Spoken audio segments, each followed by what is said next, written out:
Albert Einstein की theory of relativity जो उन्होंने 25 नवंबर 1915 में दी थी। जब आइंस्टाइन ने अपनी थ्योरी लिखी तो उन्होंने इसे एक सेट ऑफ इक्वेशंस में लिखा था जिन्हें आइंस्टीन फील्ड इक्वेशंस कहा जाता है। असल में ये equations 10 non liner partial differential equations से बनती है, लेकिन इन्हें शॉर्ट में एक इक्वेशन से भी रिप्रेजेंट किया जा सकता है और वह एक इक्वेशन कुछ ऐसी दिखती है।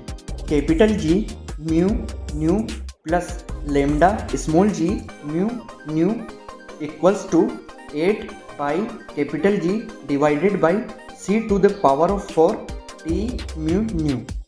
मोटे तौर पर यह इक्वेशन हमें बताती है कि टाइम और स्पेस एक ही सिक्के के दो पहलू हैं। दोस्तों, मज़ेदार बात यह है कि आइंस्टाइन खुद अपनी फील्ड इक्वेशंस को पूरी तरह सोल्व नहीं कर पाए थे। पहले इंसान जिन्होंने आइंस्टाइन के इन इक्वेशंस को सोल्व किया था वो थे कार्ल स्क्वेरचाइल्ड, जिन्होंने 1916 में इन इक्वेशंस को सोल्व करके सिंगुलरिटी के कॉन्सेप्ट को समझाया था। इसी की वजह से साइंटिस्ट ब्लैक होल के कॉन्सेप्ट को थ्योरेटिकली प्रूव कर पाए। इन फील्ड इक्वेशंस का एक सॉल्यूशन ब्लैक होल निकला था। इन्हीं फील्ड इक्वेशंस का एक और सॉल्यूशन है जिन्हें वर्म होल्स कहते हैं, ठीक क्वाड्रेटिक इक्वेशंस की तरह, जिसके भी दो सॉल्यूशन होते हैं और दोनों सही भी बैठते हैं उस इक्वेशन में। जो दूसरा सॉल्यूशन निकला उसका नाम दिया गया आइंस्टीन-रोजन ब्रिज। यह नाम आता है अल्बर्ट आइंस्टाइन और उनके असिस्टेंट नोथन रोजन से, जिन्होंने साथ में मिलकर 1935 में यह सॉल्यूशन निकाला।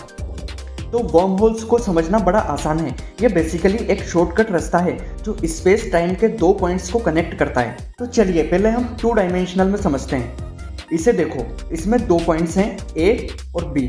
अगर आपको A से B तक जाना है तो सबसे छोटा रास्ता क्या होगा? एक स्ट्रेट लाइन जो A से B को कनेक्ट करती हो। 2 डायमेंशनल में इससे छोटा रास्ता और कोई नहीं हो सकता है जो A से B को कनेक्ट करता हो।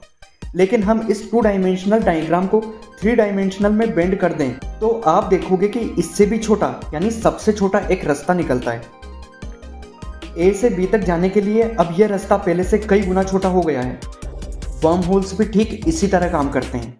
हमारी 3 डायमेंशनल दुनिया में हमें लगता है हमारी मिल्की वे गैलेक्सी से एंड्रोमेडा गैलेक्सी तक जाने का सबसे छोटा रास्ता है 2.5 मिलियन लाइट ईयर्स दूर। लेकिन इस 3 डायमेंशनल स्पेस को 4th डायमेंशनल के कर्व में बेंड कर दिया जाए तो हो सकता है कि एक शॉर्टकट रास्ता निकल सके। अभी तक यह सिर्फ एक थ्योरी है, लेकिन अगर कभी वर्म होल एग्जिस्ट करेगा तो वह एक स्फेरिकल बॉल की तरह दिखेगा और यह एक टाइम मशीन की तरह काम करेंगे, क्योंकि इनके जरिए लाइट से भी तेज स्पीड में एक जगह से दूसरी जगह पहुंच पाना पॉसिबल हो पाएगा। लेकिन इंसान वर्म होल में ट्रेवल कर पाएंगे या नहीं, यह अभी तक कोई नहीं जानता। दोस्तों, अब यहाँ प्रॉब्लम यह आती है कि अगर वर्म होल एग्जिस्ट करेगा तो उसका स्टार्टिंग और एंडिंग पॉइंट क्या होगा? दोस्तों, वर्म होल के स्टार्टिंग पॉइंट में हमें बहुत ज़्यादा ग्रेविटेशनल फोर्स की ज़रूरत होगी जो सिर्फ एक ब्लैक होल में होता है। यह सब कुछ अपने अंदर खींचने की क्षमता रखता है। अब बात करें एंडिंग पॉइंट की, तो अगर वर्म होल का एंडिंग पॉइंट भी एक ब्लैक होल होता है तो इसके अंदर जाने वाला हमेशा के लिए अंदर ही खो जाएगा और कभी वापस नहीं आ पाएगा। दूसरी तरफ कुछ ऐसा होना चाहिए जो ब्लैक होल की तरह ही पावरफुल हो, लेकिन ठीक उसके ऑपोजिट वर्क करे, जो चीज़ों को अंदर खींचने के बजाय बाहर की ओर फेंके। तो इसका जवाब है व्हाइट होल्स, जिन्हें प्रूव किया जा चुका है आइंस्टाइन की फील्ड इक्वेशंस के द्वारा। अगर किसी वर्म होल का स्टार्टिंग पॉइंट ब्लैक होल हो और एंडिंग पॉइंट व्हाइट होल हो तो यह एक टाइम मशीन की तरह वर्क करेगा।